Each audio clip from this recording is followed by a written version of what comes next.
కాజాపూర్ గ్రామంలో ఎక్కువ శాతం ఐడి క్రాప్స్ వేస్తారు. దాంట్లో భాగంగానే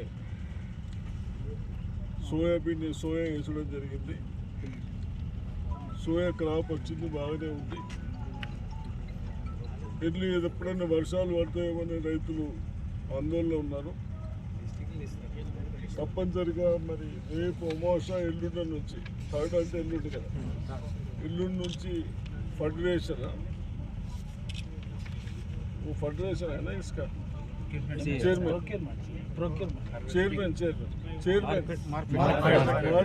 మార్కెట్ చైర్మన్ వారు థర్డ్ నాడు వచ్చి స్టార్ట్ చేస్తాడు. ఇక్కడ ఒకటి ఊసాలు ఒకటి, మీరందరికి ఒకటే, మనము ఒక 100 మంచి బ్యాగులు ఇచ్చి కుంటాల్స్ ఇచ్చి దాంట్లో ఒక 3-4 కుంటాల్స్ బాగా లేకుండా అన్ని రిటర్న్ వస్తున్నాయి. దయచేసి అది చేయకండి, అది వేరే పెట్టండి, అది వేరే అమ్మి పెట్టడానికి మనం ప్రయత్నం చేస్తాం. అర్థమైందా? అది చేయండి, అది చేస్తారు. అదేవిధంగా ప్యాడీ కూడా రేటు పోతూ ఉన్నట్టు పచ్చగా కొనకపోతూ ఉన్నారు.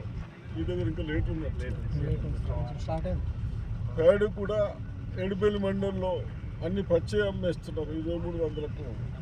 ఆ విధంగా అవకాశం ఉంటే అక్కడ అమ్ముకోండి. అమ్ముకున్న తర్వాత ప్రభుత్వం ఉంటుంది. గోదాముల్లో ఖరాబ్ అవుతున్నాయి వడ్లు. తప్పనిసరిగా సోయాకు కూడా కొద్దిగా లేట్ వచ్చిందని భయపడుతుంది. పేమెంట్ లేట్ వచ్చినాయా లాస్ట్ ఇయర్? చైర్మన్కి అడిగినా, అదే పైసలు వస్తారు, చైర్మన్ వస్తారు కదా, పైసలు ఉన్నాయని ఇస్తారు.